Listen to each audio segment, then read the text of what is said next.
Welcome.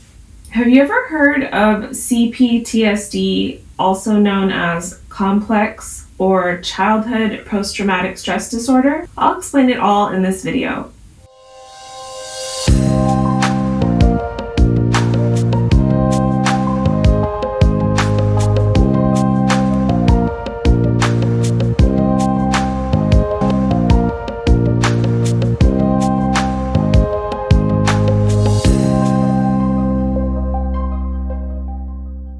Please remember to like this video and subscribe to my channel if you enjoyed this content. My name is Stephanie. You probably know me as Altered States of Consciousness. Okay, so let's get right into our topic. CPTSD is a condition that affects some people who have lived through extended periods of trauma. For example, someone who lived through months or years of abuse. It causes symptoms very similar to PTSD, but also creates other symptoms that can lead to complications in relationships and quality of life. Diagnosing CPTSD can sometimes be difficult, but it is important to identify and treat people with this condition to help them heal and understand what CPTSD is and how it's affected them. We are beginning to understand trauma comes in many forms. CPTSD causes additional symptoms as compared to PTSD and may require slightly different or longer lasting treatment. A lot of people know about PTSD, which is post-traumatic stress disorder. The onset of PTSD usually happens after experiencing a single brief traumatic event. Some examples are a car accident, a natural disaster, sexual assault, or a violent attack. Post-traumatic stress disorder, or PTSD, is a trauma-based mental illness that causes severe anxiety, depression, addiction, codependence, hypervigilance, fear, nightmares, and many other mental health symptoms.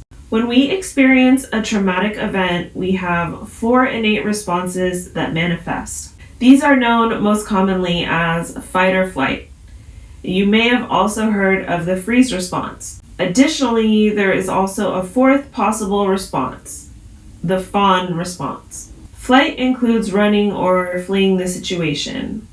Fight is to become aggressive, and freeze is to literally become incapable of moving or making a choice. The fawn response is the behavior of trying to please a person to avoid any further conflict. This is often a response developed in childhood trauma, where a parent or significant authority figure is the abuser. Children go into a fawn-like response to attempt to avoid the abuse, which may be verbal, physical, or sexual. The response is to try to please their abuser and make them feel better so the abuse stops. I'll talk more about these responses in a future video. Please subscribe and hit the bell to be notified when I post new videos. CPTSD and ongoing trauma. Just one traumatic experience triggers PTSD in some people, but some individuals go through repeated, multiple incidences of trauma. And this pattern can lead to what many professionals call complex PTSD. Ongoing trauma that may cause this mental disorder include long-term physical, emotional, sexual abuse, or ongoing domestic violence. Some examples of long-term trauma that may potentially cause CPTSD include growing up with a narcissistic parent, growing up with an alcoholic or addicted parent, growing up with a mentally ill parent, physical and or emotional abuse, racism, sexism, homophobia, transphobia, and other forms of marginalization, sexual abuse and or human trafficking, war, including prisoner of war camps, ethnic cleansing, which may include forced migration and or concentration camps. Long-term trauma can interfere with a person's ability to cope with day-to-day life. This is especially true when these things are experienced during childhood. Children's brains are still developing, and they have not yet learned the coping skills they need to live a well-adjusted life. They often think what they are experiencing is normal and may not realize they were experiencing trauma until much later. It is also possible to have both PTSD and CPTSD. For instance, if you were abused as a child and also experienced a traumatic event. Complex PTSD is not officially a separate diagnosis from PTSD, but most experts recognize it. It may cause all the usual symptoms of PTSD, intrusive memories, avoidance, negative thoughts, and mood, and also cause additional symptoms including difficulty regulating emotions, which can manifest as extreme anger, depression, suicidal thoughts, and quick swings from one to the other. Losing memories of the trauma and or reliving them when triggered. Disassociation, feeling detached from oneself. Distorted perceptions of the perpetrator or abuser, which may include becoming obsessed with them or becoming preoccupied with revenge. Changes in self-perception, including feeling totally different from other people and feeling ashamed or full of guilt. Challenging relationships, including difficulty trusting others, seeking out a rescuer, or even seeking an abuser. Losing one's core beliefs, values, faith, or hope in the world and other people. Complex PTSD affects people in 7 different areas.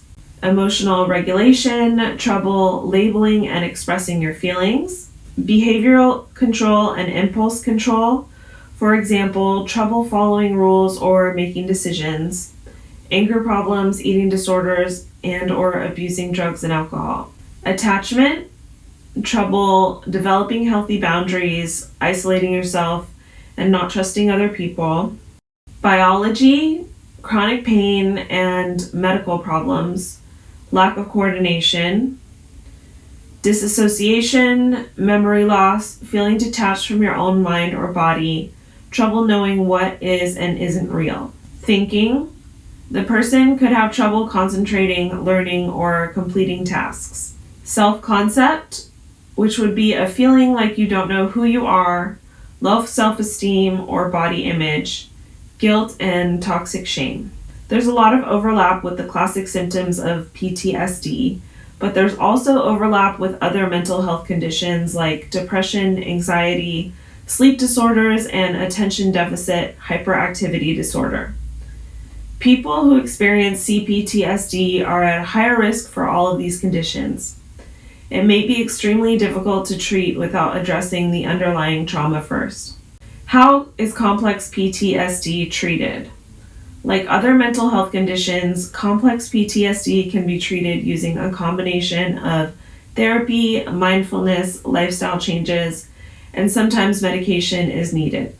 Examples of important treatment goals include learning to think and act in new, healthier ways with coping tools, developing emotional regulation skills, working through your trauma and identifying how it continues to affect you to this day, managing anxiety and stress, victimization and control. One of the most important characteristics of the experience of someone who has been through long-term trauma is the loss of control that comes with being a victim for an extended period of time. The perpetrator has the power and control over the victim, and as it goes on for so long, it can cause serious psychological harm. Some studies have even found that victims of this kind of trauma experience what is termed as mental death. They have lost their pre-trauma sense of identity. This may help explain the symptoms and behaviors of someone with CPTSD, such as a loss of faith and beliefs, a feeling of being different from other people or damaged, feeling alienated, and being unable to trust others. Addressing this loss of identity and reestablishing control over one's life is crucial in the treatment of CPTSD. Thanks so much for watching. Make sure to hit that like button if you enjoyed this video and subscribe to my channel. I'll be showing you all more about CPTSD in the future. See you all next time.